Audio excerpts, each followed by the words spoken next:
Once upon a time in the vibrant village of Umuaku, there lived a young woman named Nneka. She was the envy of many, with her radiant beauty and grace. Her husband, Obiora, was once deeply in love with her, but over time, things had changed. The spark that once lit their home seemed to have dimmed. "Nneka, why don't you ever listen?" Obiora snapped one morning as they argued over a simple matter. "You always want things your way."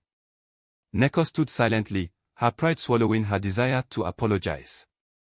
For weeks, the tension between them grew until Obiora began spending nights away from home. Nneka watched helplessly as her once loving husband seemed to drift farther and farther away. As days turned into weeks, whispers in the village reached Nneka's ears.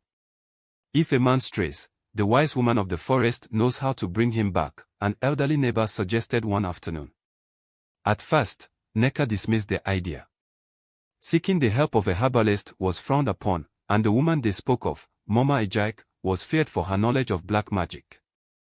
But as loneliness clawed at her heart, Nneka's desperation grew. One moonless night, she made her way into the thick forest, clutching a small lantern. The path was eerie, with shadows dancing around her, but she pressed on until she reached a small, smoke-filled hut.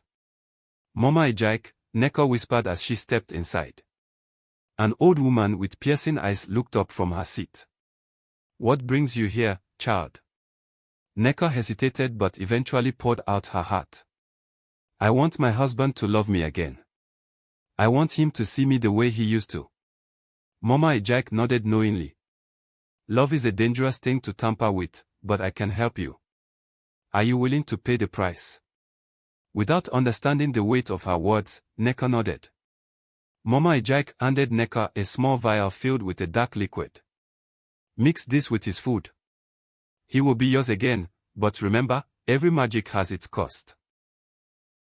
The next morning, Nneka prepared Obiora's favorite meal and added the charm.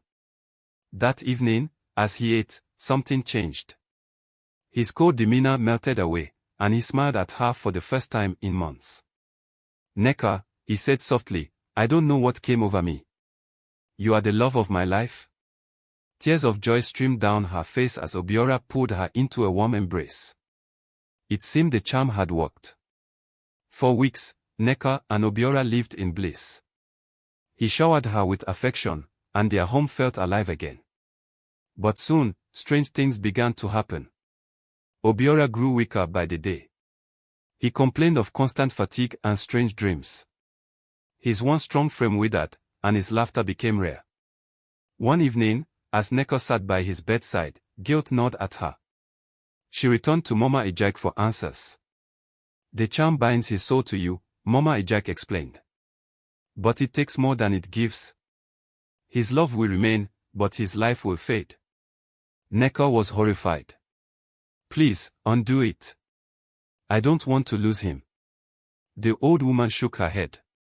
"Magic cannot simply be undone. The price must be paid." Desperate to save her husband, Nneka tried everything. She prayed, sought help from other herbalists, and even confessed the truth to Obiora, who forgave her despite his suffering. But it was too late.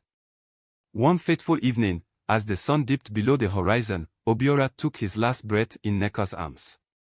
The village mourned his death, but whispers of Nneka's involvement spread like wildfire.